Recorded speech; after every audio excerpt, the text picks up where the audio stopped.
Y hoy estamos contentos porque hoy iniciamos el mes de abril, ya es el cuarto mes del año y hoy iniciamos un nuevo libro de la Biblia para leer. Vamos a ir al libro de Esdras, un libro del Antiguo Testamento. Más o menos Esdras vivió por allá del año 450 antes de Cristo y está en un tiempo importante de la vida del pueblo de Dios. En algún pasado leímos a Daniel y en Daniel vimos cómo el rey de Babilonia, el famoso rey Nabucodonosor, fue hacia Jerusalén y llevó cautivos a gran parte del linaje de los judíos y destruyó el templo de Jerusalén y llevó cautivos a los judíos a Babilonia. Y Dios había dado palabra a través de Jeremías que por 70 años estarían cautivos en Babilonia. Y Esdras es justamente al final de este periodo que Dios empieza a mover las piezas en su tablero para que su pueblo, los judíos, pudieran regresar a Jerusalén para reconstruir el templo. ¿Quién es Esdras? Esdras es un sacerdote, es un escriba, y es alguien que Ciro, el rey de Persia, designa para que regrese junto con el pueblo y se encarguen de la reconstrucción del templo. Aquí hay varios eventos importantes en este pedacito de historia que vamos a revisar. Estamos leyendo en Esdras capítulo 1 y nuevamente yo le invito, si usted tiene una Biblia, abra su Biblia, léalo en varias traducciones y usted mismo subraye, tome notas para que usted pueda empaparse. Recuerde, quien no conoce la historia está condenado a repetirla. Y también nosotros podemos encontrar grandes enseñanzas en lo que Dios ha hecho en el devenir del tiempo. Dice versículo 1, en el primer año del gobierno de Ciro, rey de Persia, este rey dio la siguiente orden a todos los habitantes de su reino. El rey de los cielos, que es dueño de todo, me hizo rey de todas las naciones y me encargó que le construya un templo en la ciudad de Jerusalén, que está en la región de Judá.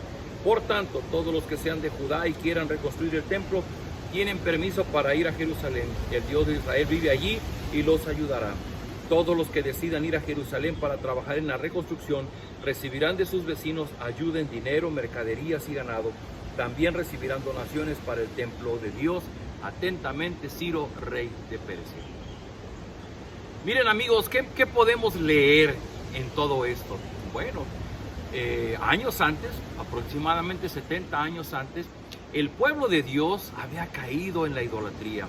Y Dios, a través del profeta Jeremías, le había advertido a su pueblo que si ellos seguían aferrados a su pecado, a su idolatría, a la injusticia que prevalecía en sus corazones, Él iba a enviar a los babilonios para que los castigaran. Y efectivamente el tiempo se cumple y viene Nabucodonosor, el rey de Babilonia, conquista la ciudad y se lleva cautivos a gran parte de los judíos y destruye el templo de Jerusalén.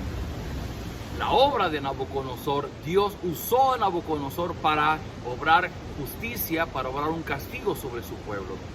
Dios mismo había dado la promesa que tiempo después, 70 años después, Dios restauraría a su pueblo.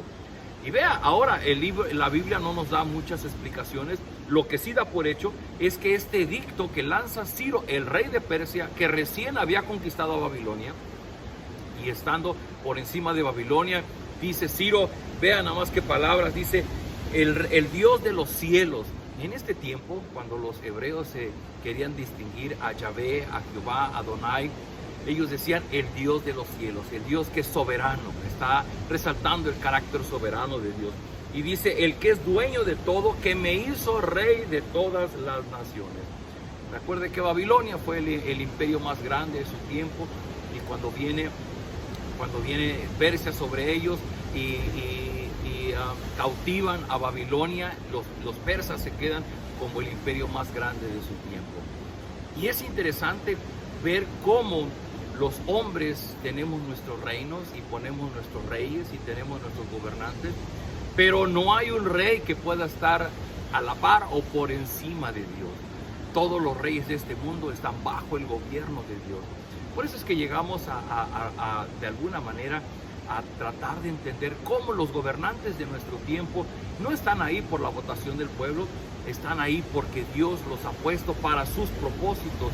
Y así como Dios usó al rey de Babilonia para sus propósitos, usó su soberbia y lo orgulloso que él era, lo usó para sus propósitos, ahora va a usar a Ciro, el rey de Persia, para sus propósitos. Y dice, cuando se cumplió esta orden, cuando se cumplió la promesa que Dios se había hecho por medio del profeta Jeremías, y cuando los jefes de las tribus de Judá y de Benjamín se enteraron de esta orden, sintieron que Dios les pedía que fuera a Jerusalén para reconstruir el templo. Lo mismo sintieron los sacerdotes, sus ayudantes y muchos otros judíos. Todos sus vecinos les dieron recipientes de oro y plata, mercadería, ganado y otros objetos valiosos, además de muchas donaciones. Por su parte, el rey Ciro le ordenó al tesorero Mitrídates que les devolviera a los judíos los utensilios del templo de Dios.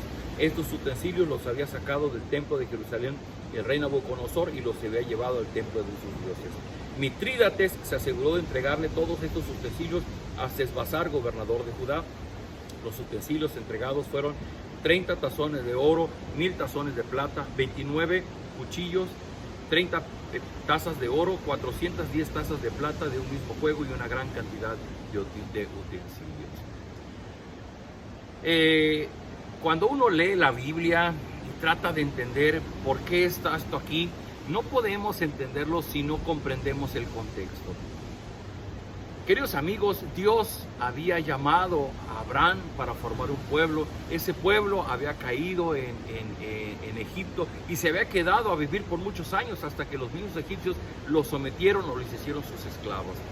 Y Dios, oyendo el clamor de ellos, manda a Moisés que los libera y los lleva fuera al desierto a la tierra prometida. Y Dios dio los 10 mandamientos. Y en esos 10 mandamientos, el primero y el segundo dice: no tendrás dioses ajenos, no te harás imagen de nada que esté arriba en el cielo, ni abajo en la tierra, ni debajo de la tierra. No te inclinarás ante ellas ni las honrarás.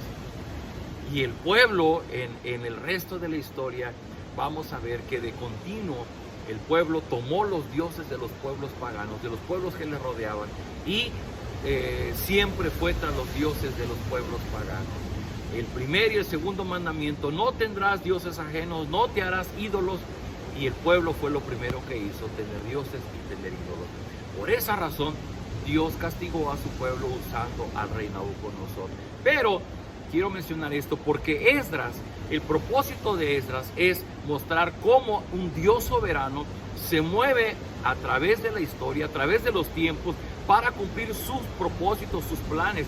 Y dentro de este plan, Dios está también en manifestar su gracia que perdona, su gracia que restaura.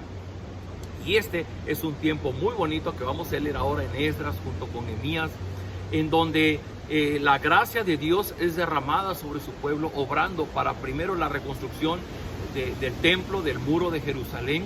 Y es un tiempo de recogimiento, es un tiempo en donde Dios llama a su pueblo al arrepentimiento y su pueblo se vuelve a leer las escrituras en público como se hacía en antaño. Queridos amigos, Esdras nos va a dejar un buen sabor de boca porque el mensaje de Esdras es: ese Dios soberano que igualmente ha usado a los gobernantes para dar el castigo a su pueblo por su desobediencia, es el mismo Dios que nos restaura, que nos perdona.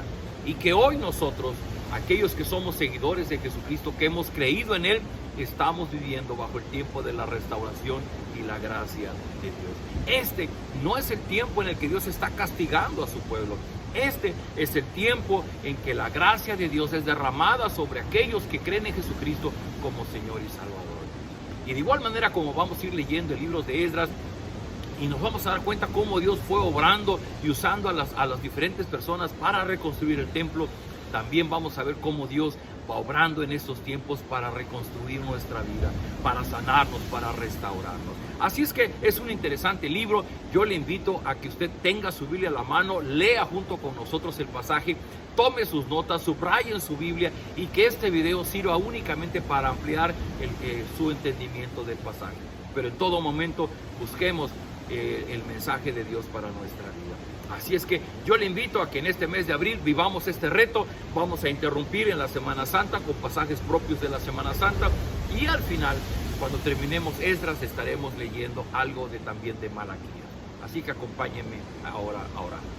Bendito Padre, gracias porque nos permites tener un nuevo mes, este mes de abril, y es un mes en el que podremos caminar tomados de tu mano, en el que podremos ver cómo tú restauras nuestra vida, en el que podemos conocer más de tu gracia, en el que podemos ver tu soberanía actuando, sabiendo que no solamente mi vida, sino también todo este mundo está bajo tu control, que no hay nada que suceda bajo el sol que no tenga que ver con el plan que tú tienes para tu iglesia, para tus hijos y para este mundo.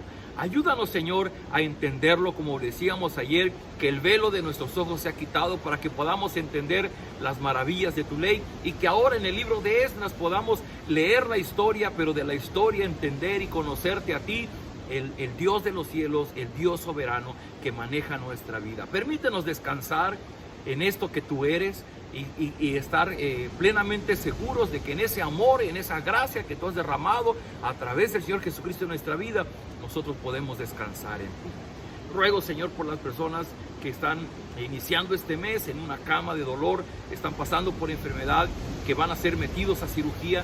Ruego, Señor, de tu gracia, de tu bendición sobre sus vidas. Aquellos que están en un proceso muy doloroso de enfermedad, dale fuerzas, dales consuelo, permíteles experimentar tu presencia en medio de su dolor. Te rogamos, Señor, danos de tu bendición. En el nombre de Jesús oramos. Amén. Queridos amigos, pues iniciemos juntos esta aventura con Esdras. Nos vemos el día de mañana.